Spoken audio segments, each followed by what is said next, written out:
বিসমিল্লাহির রহমানির রহিম। পল্লবী মহিলা ডিগ্রি কলেজে অনলাইন ক্লাসে প্রিয় শিক্ষার্থীরা, অনার্স দ্বিতীয় বর্ষের শিক্ষার্থীরা, তোমাদের শুভেচ্ছা এবং স্বাগত। অনার্স বিবিএ অনার্স সেকেন্ড ইয়ারে অ্যাকাউন্টিং এবং ম্যানেজমেন্ট দুই গ্রুপের মেয়েদের জন্যই আজকে এই ক্লাস। শিক্ষার্থীরা তোমরা কেমন আছো? নিশ্চয়ই খুব ভালো আছো, আমিও ভালো আছি আলহামদুলিল্লাহ। শিক্ষার্থীরা গত দুটো ক্লাস হয়েছে অধ্যায় 2-এর অর্থনৈতিক কর্মকাণ্ডের পরিমাপের বিষয় চ্যাপ্টারে নিশ্চয়ই তোমরা দেখেছো এবং সেই অনুযায়ী পড়াশোনা করেছো। গত দুই ক্লাসে আমরা পড়িয়েছিলাম ন্যাশনাল ইনকামের মধ্যে পড়িয়েছিলাম জিএনপি, জিডিপি, এনএনপি ইত্যাদি টপিকসগুলি পড়িয়েছিলাম। ছোট ছোট টপিকসগুলি তোমাদের এই সবসময় ছোট প্রশ্নের মধ্যে থাকে। অনেক সময় দুই একটা প্রশ্ন একসাথে, দুই তিনটা প্রশ্ন একসাথে করে বড় প্রশ্ন দেওয়া হয়ে থাকে, যে কারণে এই চ্যাপ্টারে প্রতিটা জিনিসে গুরুত্ব সহকারে পড়তে হবে। প্রিয় শিক্ষার্থীরা, এখন আসি পড়াশোনার দিকে। মেইন পড়াশোনার দিকে চলে আসি টপিকসের কাছে। আজকে আমি তোমাদের পড়াবো অর্থনৈতিক কর্মকাণ্ডের আরো কিছু জিনিস যেগুলো পড়ানো হয় নাই, যেমন লুকায়িত জিএনপি। লুকায়িত জিএনপি আজকে প্রথম পড়াবো তোমাদের। লুকায়িত জিএনপি হচ্ছে মিসিং জিএনপি। আমরা জিএনপি কাকে বলে আমরা জানি, যে কোনো একটি নির্দিষ্ট সময়ে সাধারণত এক বছরে একটি দেশে যে পরিমাণ দ্রব্য সেবা কর্ম উৎপাদিত হয় তার আর্থিক সমষ্টিকে বলা হয় জিএনপি। এই লুকায়িত জিএনপিটা হচ্ছে যে অনেক সময় জিএনপি গণনা করার সময় অনেক জিনিস, যে অনেক দ্রব্য ও সেবা কর্ম এই জিএনপি গণনা থেকে বাদ পড়ে যায়। এই বাদ পড়ে যাওয়ার দ্রব্য ও সেবা সমূহের সমষ্টিকে বলা হয়ে থাকে লুকায়িত জিএনপি। এই লুকায়িত জিএনপি গণনা করতে গিয়ে অনেক ভুল সঠিক তথ্য আসে না, যে কারণে অনেক সরকারিভাবে যে জরিপদাতা থাকে, যা গণনাকারী থাকে, সংগ্রহকারী থাকে, তথ্য সংগ্রহকারী থাকে, তাদেরকে ব্যক্তি কিংবা পরিবারবর্গ থেকে সঠিক তথ্য দেয়া হয় না।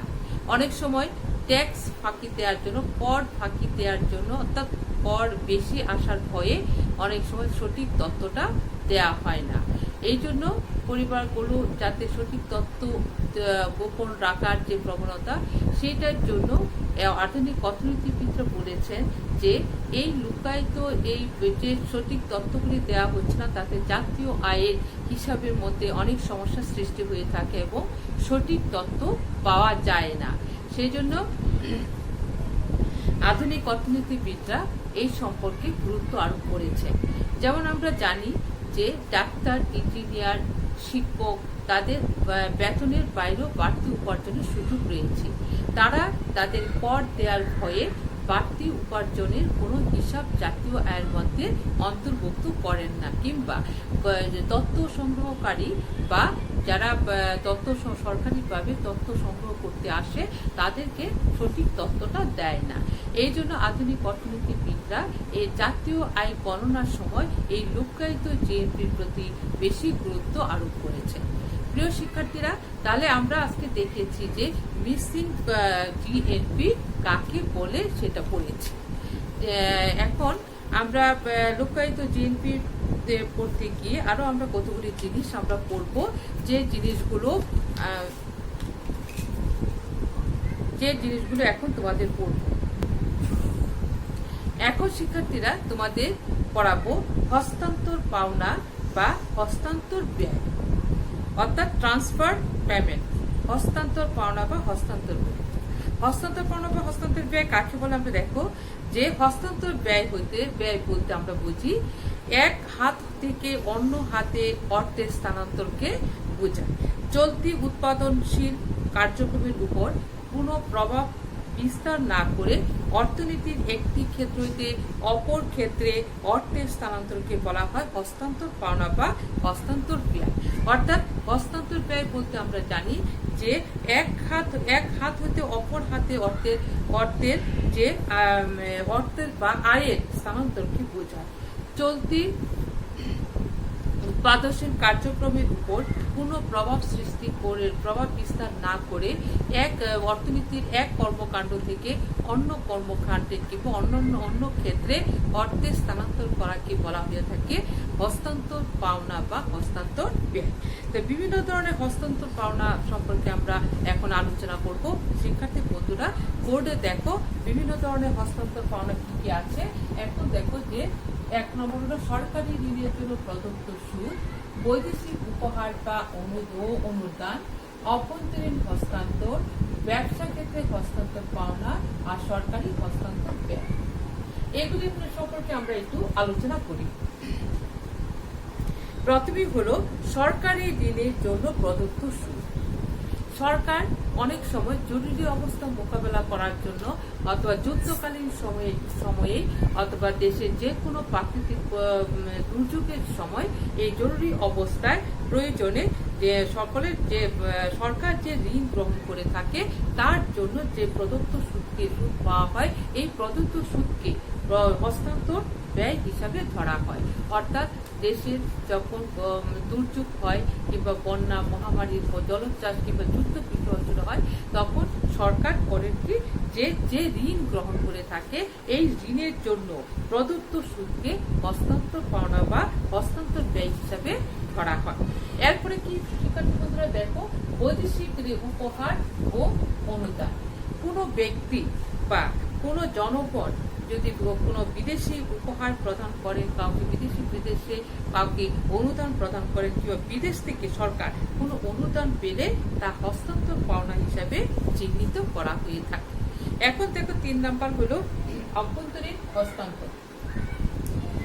দেশের দুস্থ জনসাধারণকে ব্যক্তি বা প্রতিষ্ঠান যদি দান করে বা সাহায্য প্রদান করে এবং উত্তরাধিকার সূত্রে কেউ যদি কোনো সম্পত্তি পায়, সেই ইত্যাদিকে বলা হয়ে থাকে হস্তান্তর ব্যয়। অর্থাৎ অভ্যন্তরীণ হস্তান্তর হচ্ছে দেশের দুস্থ জনগণ ব্যক্তি বা প্রতিষ্ঠানকে যদি দান সাহায্য প্রদান করা হয় অথবা উত্তরাধিকার সূত্রে কেউ যদি কোনো সম্পদ পেয়ে থাকে, সেটাকে বলা হয় হস্তান্তর পাওনা বা হস্তান্তর ব্যয়। এরপরে শিক্ষার্থী কি আছে, ব্যবসা ক্ষেত্রে হস্তান্তর পাওনা। ব্যবসা ক্ষেত্রে হস্তান্তর পাওনা কি দেখো, বিভিন্ন ব্যবসা প্রতিষ্ঠান অনেক সময় ছাত্রছাত্রীদের কি দিয়ে থাকে, বৃত্তি প্রদান করে, কর্মচারীদের ভ্রমণ ভাতা ও পুরস্কার প্রদান করে। এইগুলো হচ্ছে হস্তান্তর ব্যয় হিসাবে বিবেচিত। এরপরে হচ্ছে সরকারি হস্তান্তর ব্যয়। জনগণের জন্য সরকার বিভিন্ন ধরনের সামাজিক নিরাপত্তামূলক কর্মসূচি গ্রহণ করে, যেমন অবসর ভাতা প্রদান, বেকার ভাতা, জনগণের শিক্ষা ও স্বাস্থ্য উন্নতিকল্প অর্থ ব্যয়, বিধবা ভাতা, বয়স্ক ভাতা ইত্যাদি সরকারি ব্যয় পর্যায়ের সরকার যে ব্যয় করে থাকে সেটা হচ্ছে হস্তান্তর ব্যয় হিসাবে বলে। সুতরাং আমরা দেখতে পাচ্ছি যে হস্তান্তর পাওনাতে যেহেতু উৎপাদন কার্য থেকে উদ্ভূত নয়, এগুলো উৎপাদনের কার্য থেকে এগুলো সৃষ্টি হয় না, তাই হস্তান্তর পাওনা বা ব্যয়টা জাতীয় আয়ের অন্তর্ভুক্ত হয় না। প্রিয় শিক্ষার্থী বন্ধুরা, আমরা এতক্ষণ কি দেখলাম, হস্তান্তর পাওনা। অর্থাৎ হস্তান্তর পাওনাটা হলো, আবার একটু রিপিট করছি, যে হস্তান্তর পাওনা হচ্ছে যে অর্থ এক হাত থেকে অন্য খাতে হস্তান্তরিত হয় অথবা ব্যবসায়ের উৎপাদনশীল খাতে ব্যয় করার জন্য এক ক্ষেত্র থেকে আরেক ক্ষেত্রে যে অর্থ স্থানান্তর করা হয়ে থাকে তাকে বলা হয় হস্তান্তর ব্যয় বা হস্তান্তর পাওনা। শিক্ষার্থী বন্ধুরা, আমরা এতক্ষণ দেখলাম যে হস্তান্তর ব্যয় বা হস্তান্তর পাওনা কাকে বলে। এখন আমরা হস্তান্তর পাওনা কি এবং হস্তান্তর কি সেটা আমি দেখলাম। প্রিয় শিক্ষার্থীরা, এখন আমি পড়াবো তোমাদের মোট জাতীয় উৎপাদন অথবা মোট জাতীয় উৎপাদন এবং নিজ জাতীয় উৎপাদনের মধ্যে পার্থক্য, অর্থাৎ জিএনপি বনাম এনএনপি। দেখো, জিএনপি বনাম এনএনপি তোমাদের পড়াবো। এখন জিএনপি এবং এনএনপি পার্থক্য করার আগে আমাদের জানতে হবে জিএনপি এবং এনএনপি কাকে বলে। শিক্ষার্থী বন্ধুরা অনেক আগে তোমাদের বলেছি যে জিএনপি কাকে বলে। জিএনপি হচ্ছে একটি নির্দিষ্ট, এখন তোমাদের জিএনপি এবং এনএনপি পার্থক্যটা পড়াবো। শিক্ষার্থী বন্ধুরা জিএনপি এবং এনএনপি পড়ার সময় আমাদের জানতে হবে জিএনপি এবং এনএনপি কাকে বলে। আমরা জানি জিএনপি বলতে আমরা বুঝি যে মোট জাতীয় উৎপাদন। মোট জাতীয় উৎপাদন কি? যে কোনো নির্দিষ্ট সময়ে সাধারণত এক বছরে একটি দেশে যে পরিমাণ দ্রব্য ও সেবা কর্ম উৎপাদিত হয় তার আর্থিক মূল্যের সমষ্টিকে বলা হয়ে থাকে জিএনপি। আর এনএনপি হচ্ছে যে একটি নির্দিষ্ট সময়ে এই যে জিএনপিতে যে একটি দেশে যে পরিমাণ দ্রব্য উৎপাদিত হয় এবং এইসব দ্রব্য সামগ্রী ক্ষয়ক্ষতিজনিত ব্যয়টা বাদ দিয়ে যা পাওয়া যায়, অর্থাৎ জিএনপি থেকে ক্ষয়ক্ষতিজনিত ব্যয় depreciation cost CCA, consumption capital allowance, এটা বাদ দিলে যা পাওয়া যায় তাকে বলা হয় এনএনপি। তাহলে শিক্ষার্থী বন্ধুরা এখন দেখো বোর্ডে জিএনপি এবং এনএনপির মধ্যে পার্থক্য।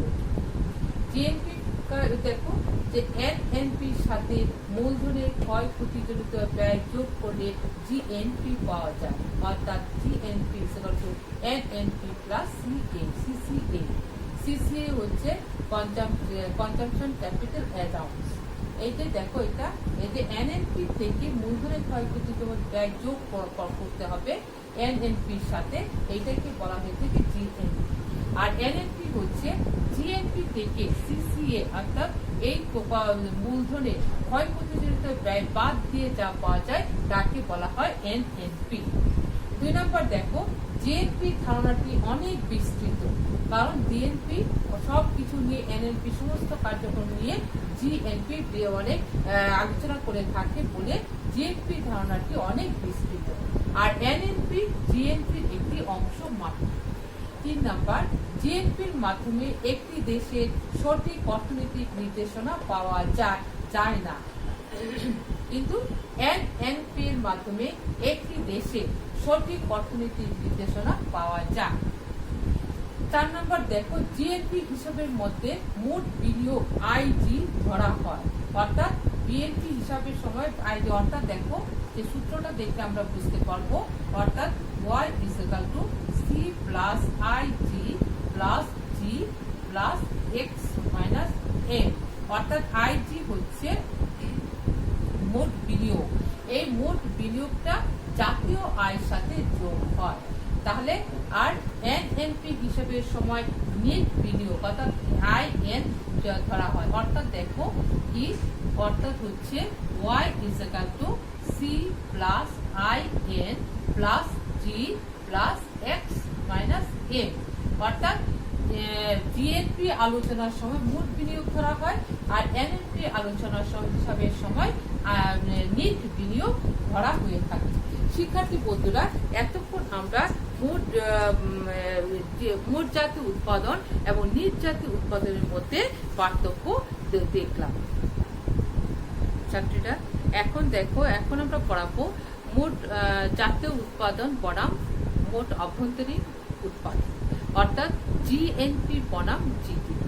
তাহলে জিএনপি কাকে বলে আমরা সে জানি যে একটি নির্দিষ্ট সময়ে সাধারণত এক বছরে একটি দেশে যে পরিমাণ দ্রব্য সেবাকর্ম উৎপাদিত হয় তার আর্থিক মূল্যের সমষ্টিকে জিএনপি বলা হয়। আর জিডিপি হচ্ছে একটি নির্দিষ্ট সময়ে একটি দেশে অভ্যন্তরে অর্থাৎ ভৌগোলিক সীমারেখার মধ্যে যেসব দ্রব্য সামগ্রী ও সেবা উৎপাদিত হয় তার আর্থিক মূল্যের সমষ্টিকে সেই দেশে জিডিপি বলা হয়ে থাকে। তাই শিক্ষার্থী বন্ধুরা আমরা এখন বোর্ডে দেখি জিএনপি এবং জিডিপির মধ্যে পার্থক্যটা কি দেখি। 1 নম্বর হচ্ছে দেখো জিএনপিতে স্বদেশে অবস্থানরত বিদেশিদের উৎপাদন ও আয় অন্তর্ভুক্ত হয় না, অর্থাৎ দেশে যে বিদেশিরা অবস্থান করে তারা চাকরি করে তাদের আয়টা জিএনপিতে অন্তর্ভুক্ত হয় না। আর জিডিপিতে দেখো স্বদেশে অবস্থানরত বিদেশি নাগরিকদের মূলধন ও বিনিয়োগজনিত অবদান অন্তর্ভুক্ত করা হয়, তাদের বিদেশিদের নাগরিকদের মূলধন ও বিনিয়োগজনিত যে অবদান সেটা স্বদেশের জিডিপিতে অন্তর্ভুক্ত হয়। আর সেকেন্ডলি দেখো জিএনপিতে আমদানি ও রপ্তানিকে অন্তর্ভুক্ত করা হয়, অর্থাৎ এক্সপোর্ট এবং ইম্পোর্ট যোগ করা হয়, কিন্তু জিডিপিতে আমদানি ও রপ্তানির হিসাব অন্তর্ভুক্ত হয় না।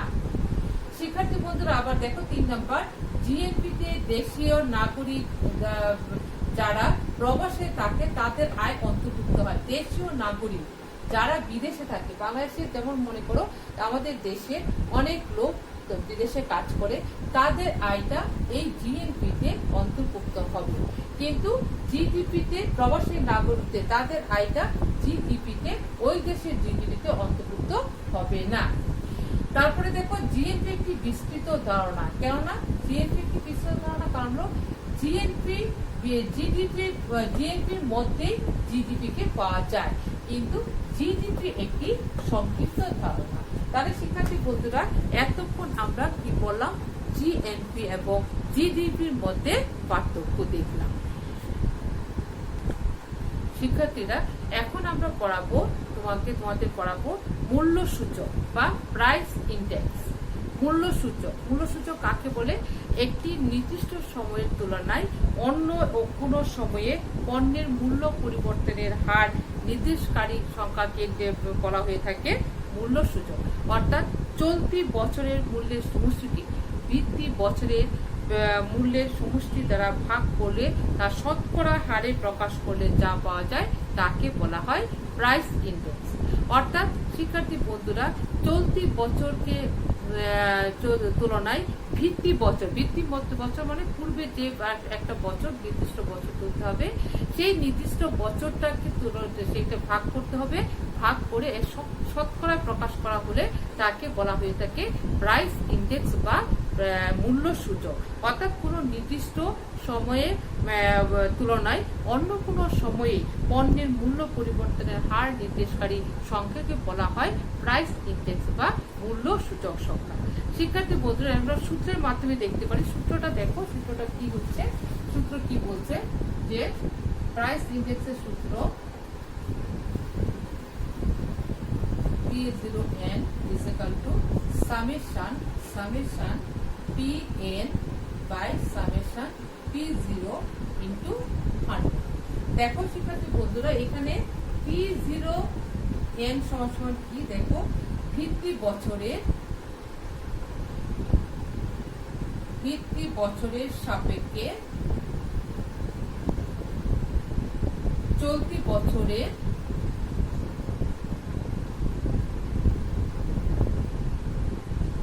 মূল্য সূচক সংখ্যা।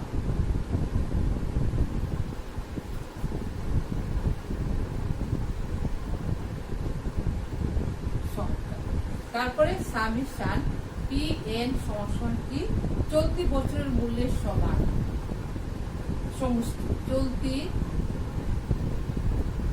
বছরের মূল্যের সমষ্টি। আর summation P0 is equal to ভিত্তি বছরের মূল্যের সমষ্টি। তাহলে শিক্ষার্থী বন্ধুরা একটু বোর্ডে দেখো যে সূত্রটা কি হচ্ছে, P0n is equal to summation Pn by summation P0 into 100। P0n হচ্ছে ভিত্তি বছরের সাপেক্ষে চলতি বছরের মূল্য সূচক সংখ্যা, আর সামেশন Pn হচ্ছে সামেশন Pn চলতি বছরের মূল্যের সমষ্টি, আর সামেশন P0 ভিত্তি বছরের মূল্যের সমষ্টি। তাহলে শিক্ষার্থী বন্ধুরা মূল্য সূচক কাকে বলে আমরা আবার রিপিট করছি, মূল্য সূচকটা কি? মূল্য সূচক হচ্ছে চলতি বছরের তুলনায় ভিত্তি বছরে মূল্যের সমষ্টি দ্বারা ভাগ করে যা পাওয়া যায় তাকে শতকরা হারে প্রকাশ করা হলে তাকে বলা হয়ে থাকে মূল্য সূচক বা প্রাইস ইন্ডেক্স, যেটার সূত্র আমরা দেখলাম যে P0n is equal to summation Pn by summation P0 into 100। তাহলে শিক্ষার্থী বন্ধুরা এতক্ষণ আমরা মূল্য সূচক সংখ্যা নিয়ে আলোচনা করলাম।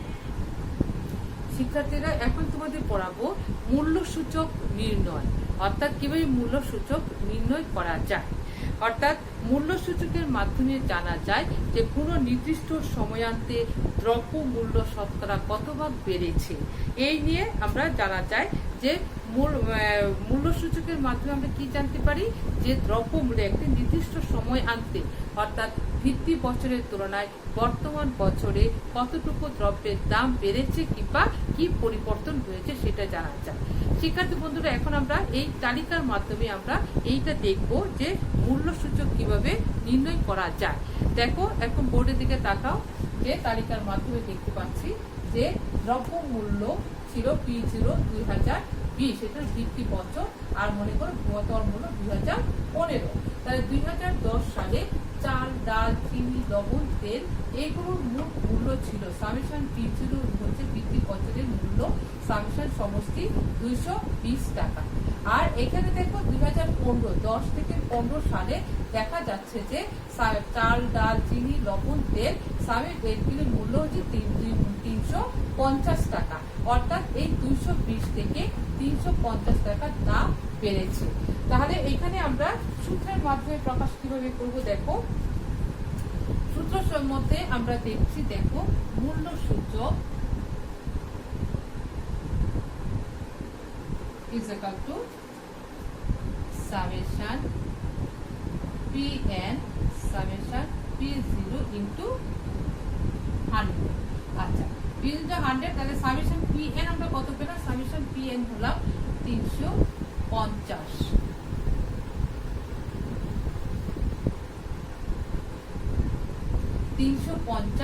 আর সামেশন P0 কত পেলাম? 220 ইন্টু 100 সমান সমান আমরা পেলাম 159.09। তাহলে আমরা ভিত্তি বছরের তুলনায় চলতি বছরে আমরা কি দেখলাম? দেখো শিক্ষার্থী বন্ধুরা, অর্থাৎ 2010 সালের তুলনায় 2015 সালে দ্রব্য মূল্য বেড়েছে 159.09 থেকে মাইনাস, অর্থাৎ মাইনাস যাবে 159 থেকে এত 159.09 থেকে 100 যাবে, মাইনাস গেলে হবে 9 ভাগ, এত ভাগ এত পার্সেন্ট। অর্থাৎ দেখা যাচ্ছে যে 2010 সাল থেকে 2015 সালে যদি আমরা তুলনা করি তাহলে দ্রব্য মূল্য বেড়েছে 59.09 ভাগ। এভাবে দুটি ভিন্ন সময়ের মধ্যে বিভিন্ন দ্রব্যের মূল্যে শতকরা পরিবর্তন নিরূপণ করা যায় ইন্ডেক্স প্রাইস ইন্ডেক্স নাম্বারের মাধ্যমে। তাহলে শিক্ষার্থী বন্ধুরা, প্রাইস ইন্ডেক্স নাম্বার কিভাবে নির্ণয় করা যায় তা আমরা দেখলাম। অর্থাৎ একটি নির্দিষ্ট সময় আন্তের সাথে দ্রব্য মূল্য শতকরা কতটুকু বেড়েছে বা কমেছে সেটা পরিবর্তনটা আমরা প্রাইস ইন্ডেক্সের মাধ্যমে দেখতে পাই, নির্ণয়ের মাধ্যমে দেখতে পাই। ছাত্রীরা, এখন আমি পড়াবো আরেকটা টপিক, সেটা হলো জিডিপি অবমূল্যায়ন, অর্থাৎ জিডিপি ডিপ্লেটর। জিডিপি ডিপ্লেটরটা কি? যে জিডিপি এবং মুদ্রা সংকোচন সম্পর্কে অবগত হওয়া যায়। তাহলে জিডিপি অবমূল্যায়ন বা জিডিপি ডিপ্লেটরটা কি? দেখো, কোনো নির্দিষ্ট অর্থ বছরে আর্থিক জিডিপি এবং প্রকৃত জিডিপির অনুপাতকে বলা হয় জিডিপি অবমূল্যায়ন, অথবা কোনো নির্দিষ্ট বছরে আর্থিক জিডিপিকে প্রকৃত জিডিপি দিয়ে ভাগ করলে যা পাওয়া যায় তাকে বলা হয় জিডিপি অবমূল্যায়ন। শিক্ষার্থী বন্ধুরা দেখো, জিডিপি অবমূল্যায়নটা দেখো, অর্থাৎ জিডিপি ডিপ্লেটর সমান সমান আমরা কি পাচ্ছি?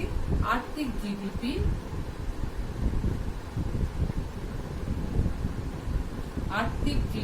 বাই প্রকৃত জিডি, আর্থিক জিডিপি বাই প্রকৃত জিডিপি। শিক্ষার্থীরা দেখো, যে ভিত্তি বছরের তুলনায় চলতি বছরের মুদ্রাস্ফীতি বের করা যায় জিডিপি ডিপ্লেটরের সাহায্যে। তাহলে ভিত্তি বছরের তুলনায় চলতি বছরের মুদ্রাস্ফীতি বের করা যায় কিসের মাধ্যমে? যে জিডিপি ডিপ্লেটরের সাহায্যে। তাই জিডিপি ডিপ্লেটর মুদ্রাস্ফীতি পরিমাপের একটি মাপকাঠি হিসেবে বিবেচনা করা হয়। যেমন শিক্ষার্থী বন্ধুরা দেখো যে 2015 সালে বাংলাদেশের আর্থিক জিডিপি 500 কোটি ডলার এবং প্রকৃত জিডিপি যদি হয় 800 কোটি ডলার, তাহলে ডিপ্লেটর কি হচ্ছে, জিডিপি ডিপ্লেটর আর্থিক মজুরি হচ্ছে কত, 5000 কোটি ডলার, 5000 কোটি ডলার, আর প্রকৃত মজুরি হচ্ছে 8000 কোটি ডলার, অর্থাৎ 0.625। অর্থাৎ এখানে বোঝা যায় যে 2015 সালে পণ্য ও সেবার গড় দাম স্তর 62.5% বেড়েছে, অর্থাৎ মুদ্রাস্ফীতির হার 62.5%। জিডিপি ডিপ্লেটরের সাহায্যে দেশের মুদ্রাস্ফীতি এবং মুদ্রা সংকোচন জানা যায়, তাই এই নীতি নির্ধারকরা এই নীতি প্রণয়ন এবং বাস্তবায়ন করতে সহযোগিতা করেছে। অর্থাৎ নীতি নির্ধারণের ক্ষেত্রে এই ডিপ্লেটরের সাহায্যে মুদ্রাস্ফীতি এবং মুদ্রা সংকোচনের পরিমাণ নির্ণয় করা খুবই সহজ হয়ে থাকে। বন্ধুরা এতক্ষণ আমরা মুদ্রাস্ফীতি বললাম, জিডিপির অবমূল্যায়ন করলাম, আবার জিএনপির অবমূল্যায়ন সেম একই রকম, যে কোন নির্দিষ্ট বছরে আর্থিক জিএনপি কে প্রকৃত জিএনপি, এখানে ছিল জিডিপি আর এখানে হচ্ছে জিএনপি, অর্থাৎ কোন নির্দিষ্ট বছরের আর্থিক জিএনপি কে প্রকৃত জিএনপি দ্বারা ভাগ করলে যা পাওয়া যায় তাকে বলা হয়ে থাকে জিএনপি ডিপ্লেটর। অর্থাৎ এখানে জিডিপির জায়গায় আমরা করব জিএনপি সমান আর্থিক জিএনপি বাই প্রকৃত জিএনপি। সুতরাং জিএনপি ডিপ্লেটরের মাধ্যমে মুদ্রাস্ফীতি এবং মুদ্রা সংকোচনের সব দিকগুলি, পরিমাপের দিকগুলো নির্ণয় করা যায়। যেমন 2015 সালে বাংলাদেশে আর্থিক জিএনপি যদি 5,000 কোটি টাকা হয় তাহলে সেটা আমরা করলাম, আর যদি প্রকৃত জিএনপি হয় এখানে যদি হয় 5,000 কোটি ডলার আর এখানে হচ্ছে 4,000 কোটি ডলার, তাহলে হচ্ছে 1.2%। অর্থাৎ 2015 সালে পণ্য ও সেবার গড় দাম স্তর 25% বেড়েছে, তাই অর্থাৎ 25% বেড়েছে, তাই বলা যায় যে মুদ্রাস্ফীতি এবং মুদ্রা সংকোচন জানা যায়, তার নীতি নির্ধারকদের পক্ষে নীতি প্রণয়ন ও বাস্তবায়ন করা সহজতর হয়ে থাকে। শিক্ষার্থী বন্ধুরা এতক্ষণ আমরা জিডিপি অবমূল্যায়ন এবং জিএনপির অবমূল্যায়ন করেছি, এখন আমরা এটা ভালো করে তোমরা এটা পড়বে এবং ডিফারেন্সটা তোমরা বোঝার চেষ্টা করবে। তাহলে শিক্ষার্থী বন্ধুরা এতক্ষণ আমরা এই ছোট ছোট জিনিসগুলো পড়লাম, এই জিনিসগুলো তোমরা খুব ভালো করে পড়বে যে লুকায়িত জিএনপিটা কি, তারপরে জিএনপি এবং এনএনপির মধ্যে পার্থক্য কি, জিএনপি এবং জিডিপির মধ্যে পার্থক্য কি, আবার পড়লাম জিএনপি প্রাইস ইন্ডেক্সটা তোমাদের জন্য খুব গুরুত্বপূর্ণ। প্রাইস ইন্ডেক্স কিভাবে বের করা যায় সেটা তোমাদের পড়িয়েছি। এরপরে জিডিপি অবমূল্যায়ন কথা ডিপ্লেটর পড়িয়েছি, জিএনপি ডিপ্লেটর, জিডিপি ডিপ্লেটর। কারণ জিএনপি এবং জিডিপি ডিপ্লেটর আমাদের যদি জানা থাকে তাহলে মুদ্রাস্ফীতি এবং মুদ্রা সংকোচনের নীতি এবং বাস্তবায়নের ব্যাপারটা যেটা এটা খুব সহজ হয়ে যায়। সুতরাং শিক্ষার্থী বন্ধুরা তোমরা খুব ভালো করে এই পয়েন্টসগুলো পড়বে এবং ভালো করে বই থেকে বোঝার চেষ্টা করবে এবং খুব ইজি এই জিনিসগুলো। ন্যাশনাল ইনকাম পড়তে গেলে তোমাদের এগুলো খুবই গুরুত্বপূর্ণ এবং এগুলো পড়তে হবে। আর শিক্ষার্থী বন্ধুরা বাসায় পড়াশোনা করছো কিনা জানি না, কিন্তু বাসায় পড়াশোনা তোমাদের করতে হবে। বাসায় পড়াশোনা না করলে তোমরা কিন্তু কোনো অবস্থাতেই রেজাল্ট ভালো করতে পারবে না। প্রতিদিনই তোমাদের অনলাইনে ক্লাস হচ্ছে, বিভিন্ন বিষয়ে ক্লাস হচ্ছে, অ্যাকাউন্টিং এবং ম্যানেজমেন্ট তোমাদের বলছি, দুই গ্রুপের মেয়েদেরই এই অর্থনীতি কিন্তু একই পড়া, তোমাদের একই চ্যাপ্টারে একই টপিক। সুতরাং তোমরা ঠিক মতো এটা পড়াশোনা করবে এবং সমস্ত বিষয়ে অনলাইনে ক্লাসগুলি মনোযোগ দিয়ে বোঝার চেষ্টা করবে। তাহলে শ্রোতাদি বন্ধুরা আজকে এখান পর্যন্ত, আগামী ক্লাসে তোমাদের আবার দেখা হবে, তোমাদের সাথে কথা হবে। তোমরা খুব ভালো থাকো, খুব নিরাপদে থাকো এবং সবার জন্য দোয়া রইল এবং শুভেচ্ছা। ধন্যবাদ সবাইকে।